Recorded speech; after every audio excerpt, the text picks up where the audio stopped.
আসসালামু আলাইকুম। আসলে বাংলাদেশে প্রবাসীরা কারোর বাবার টাকায় মোবাইল আনে না, নিজের পরিশ্রমের হালাল টাকা দিয়া দেশে একটা বা দুইটা বা আত্মীয় স্বজনের লাগে তিনটা মোবাইল নেয়।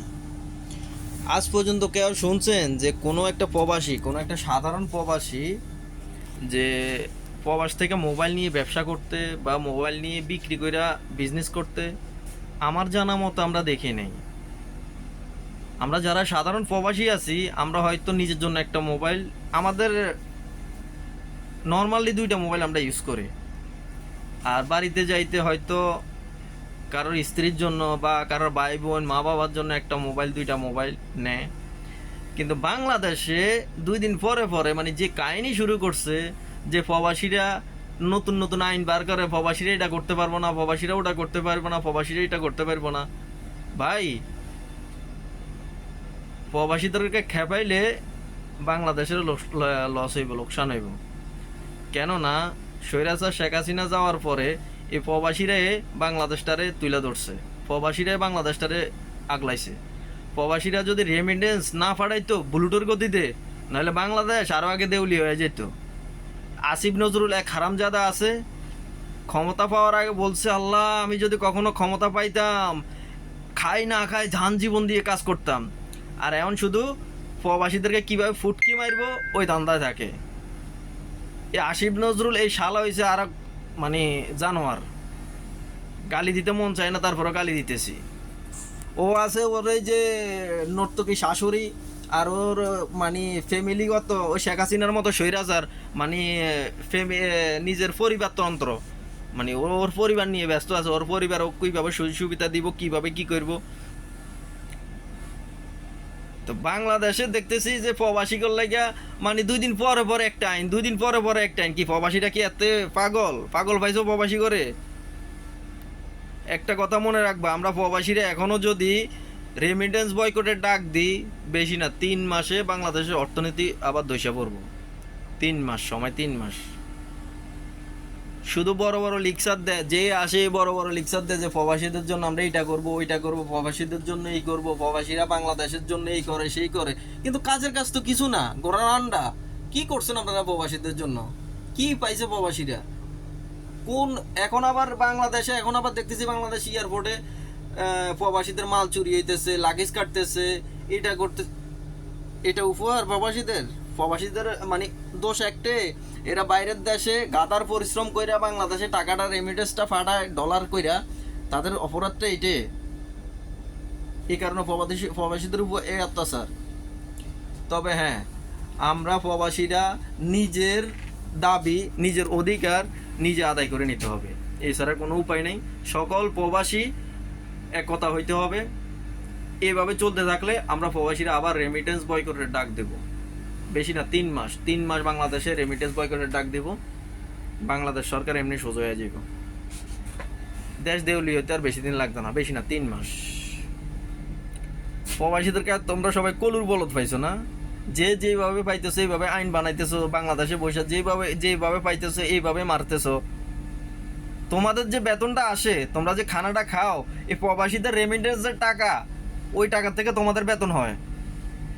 বাংলাদেশের 50% এখনো, বাংলাদেশের 50% অন্য অন্য গার্মেন্টস, অন্য অন্য খাতের থেকে আসে, আর 50% প্রবাসীরা সাপোর্ট দেয়।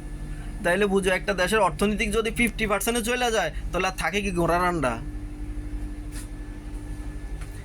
আমি জানি আমার ভিডিওটা কতটুক যাবে আমি জানি না, কিন্তু রিকোয়েস্ট, বাংলাদেশে যারা দায়িত্বশীল আছেন, প্রবাসীদের উপরে জুলুম করেন না, একদিন পর পর নতুন নতুন আইন করেন না।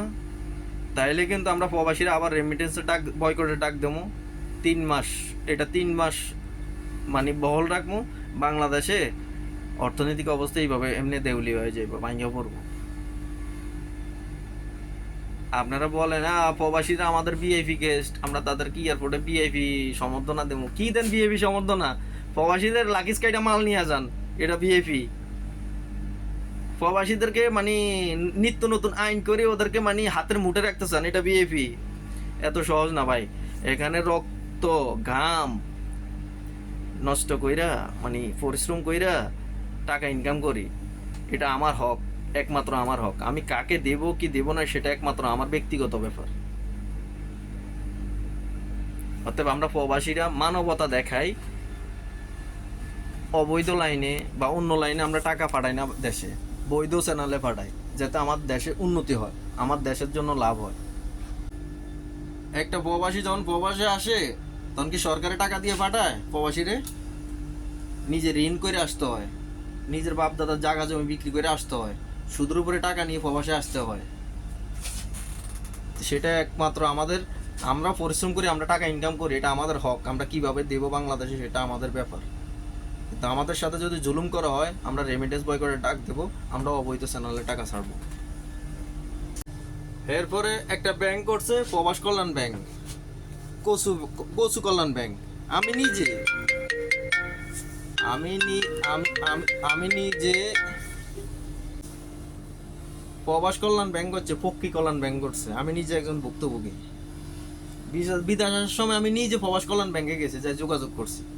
বলে কি, লোন নিতে হইলে ভিসার অরিজিনাল কপি দেখাইতে হইব। এরপরে 3জন ব্যবসায়ী স্বাক্ষর লাগবো, 2জন ঘুষখোরের স্বাক্ষর লাগবো। মানে ঘুষখোর মানে কি, সরকারি চাকরিজীবী। তো আমার যদি 3জন ব্যবসায়ী থাকে আর 2জন ঘুষখোর চাকরিজীবী থাকে, আমি তোর কাছে বাল ফালাইতে যাবো? তাতে আমার টাকা হেরে দিতে পারে, পারে না? তো এই হইলো প্রবাস কল্যাণ ব্যাংক, বোধাও কল্যাণ ব্যাংক। এই হইলো প্রবাসীদের জন্য, যে লোন নিতে হইলে।